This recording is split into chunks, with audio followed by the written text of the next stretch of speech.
editorial and is titled as Maximum Governor. Now, before I get into the detailed discussion of this particular article, let me first highlight the background. See, recently the Kerala Legislative Assembly wanted to have a special session to discuss about the farm bills as well as the recent farmers' protest taking place across India. Accordingly, the Kerala government then recommended the Kerala governor to convene a special session of the Kerala Legislative Assembly. Ideally, the governor should have taken the recommendation given by the Kerala government into consideration and convened the special session of the Legislative Assembly. However, in this particular case, the Kerala governor questioned the urgency of the Kerala government to convene a special session of the Legislative Assembly. Not just that, the Kerala governor, in fact, went on to question the jurisdiction of the Kerala Legislative Assembly to address the issues related to the recent farmers' protest. This is not the first time wherein the Kerala governor has acted in a biased and a partisan manner. Even prior to this, when the Kerala Legislative Assembly had passed a resolution against the Citizenship Amendment Act, even that time as well, the Kerala governor had questioned this resolution passed by the Legislative Assembly. In this regard, this editorial raises a number of concerns. First and foremost, it has highlighted that the governor has encroached upon the functions of the legislature and executive in the state of Kerala. Secondly, the editorial has highlighted that the governor has acted in a politically biased and partisan manner. So rather than being neutral and acting as a vital link between the center and the states, the governor has acted in a politically biased manner against the state government. Now, the office of governor is quite an important aspect of your UPSC syllabus, both from the perspective of prelims as well as the mains examination. The office of governor keeps on appearing in news because of certain controversies associated with this particular constitutional office.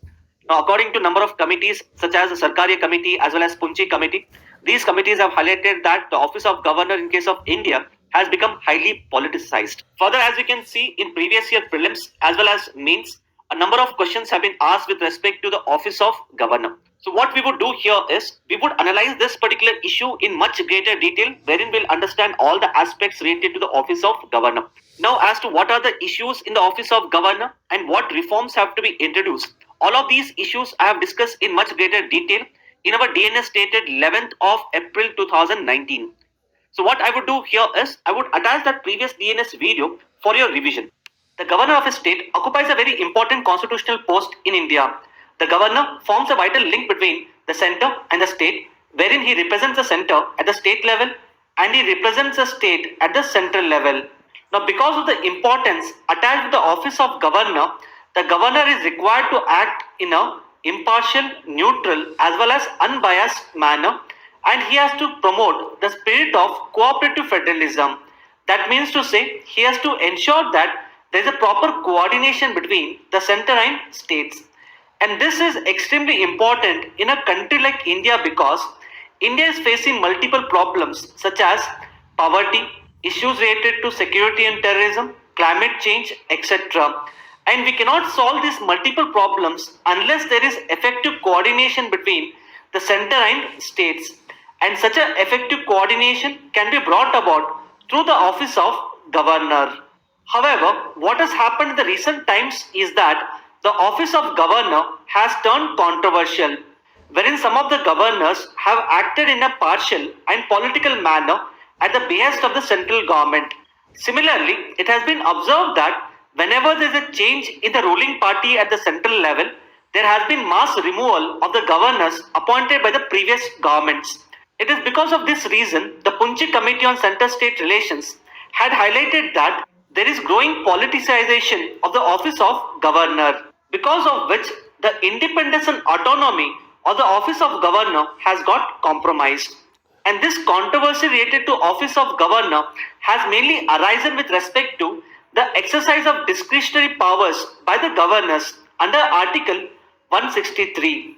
So if you look at Article 163, it states that there shall be Council of Ministers headed by Chief Minister in order to aid and advise governor in exercise of his functions.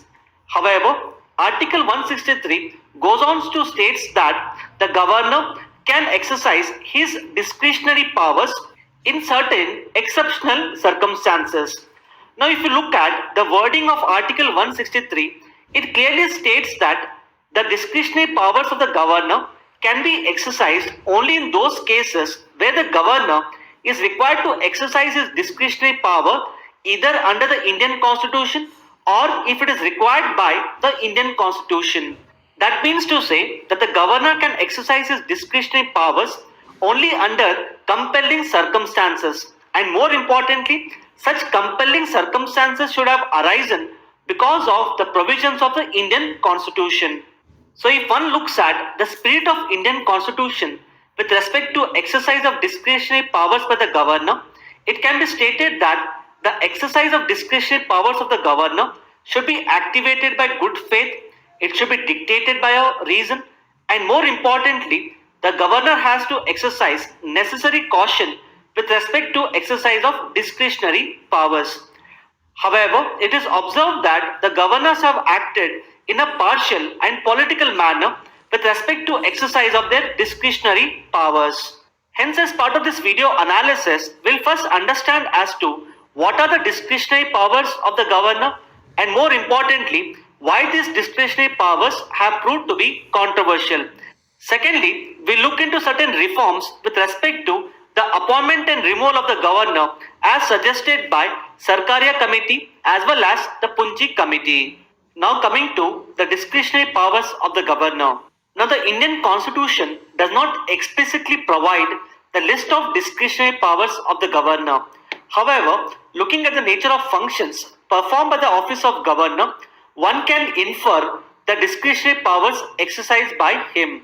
For example, whenever the state legislature passes a bill, such a bill goes to the governor for his assent.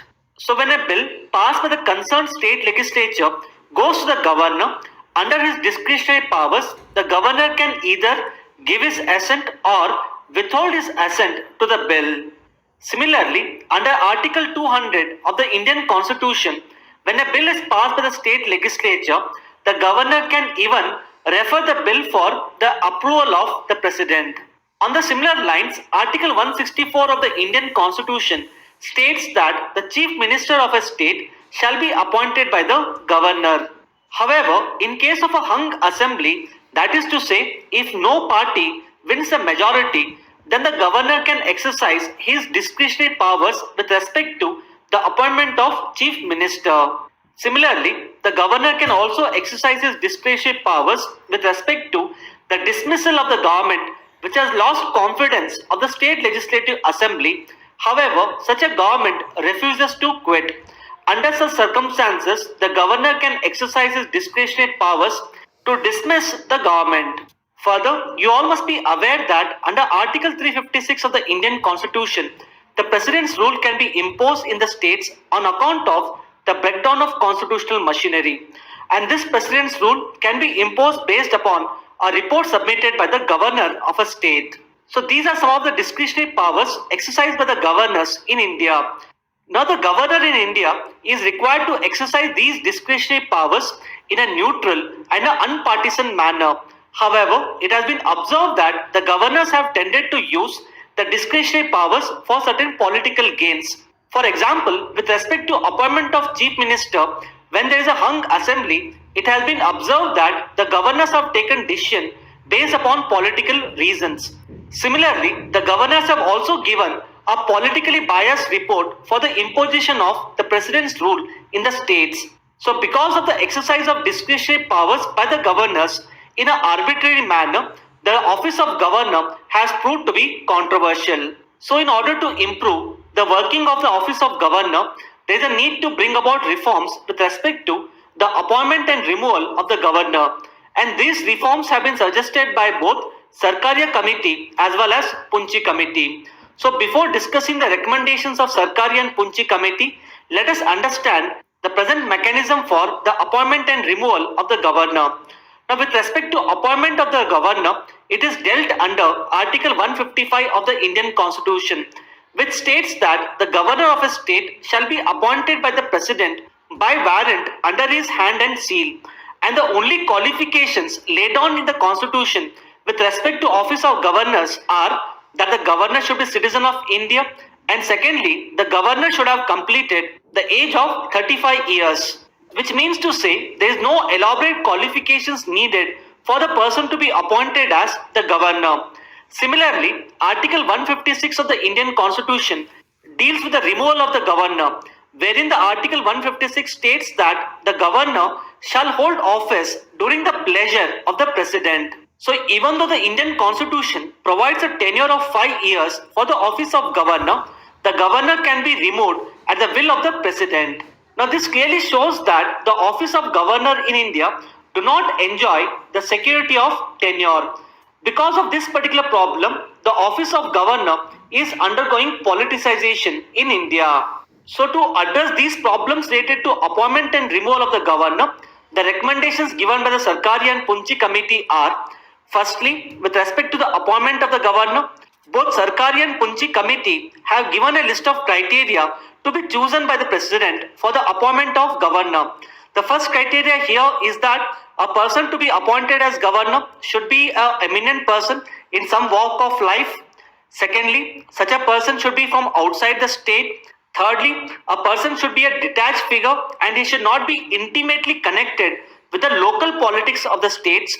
And lastly, a person to be appointed as a governor should not have taken part in the politics generally and particularly in the recent past.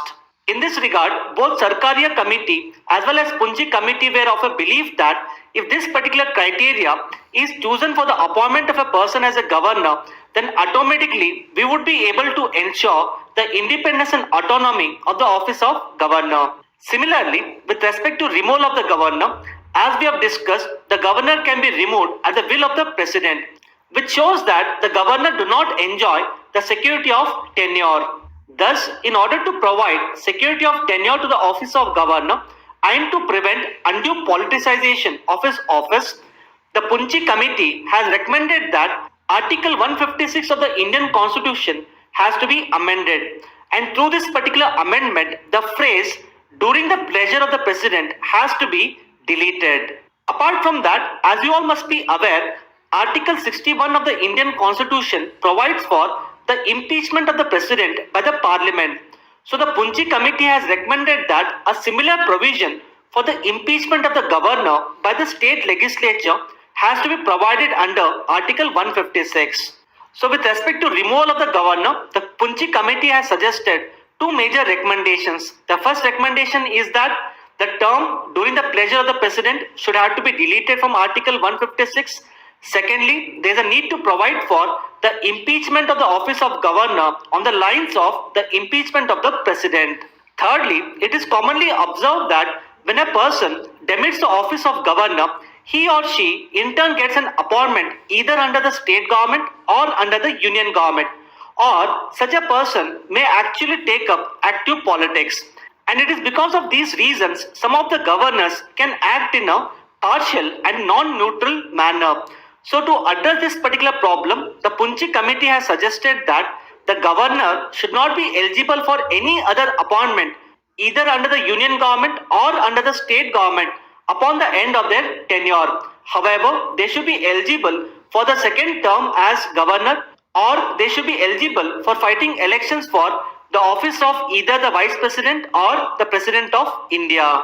Similarly, Punchi committee has also recommended that upon the end of the tenure, the governor should not return to the active politics. So these are some of the important aspects which one must know with respect to this particular article. Based upon our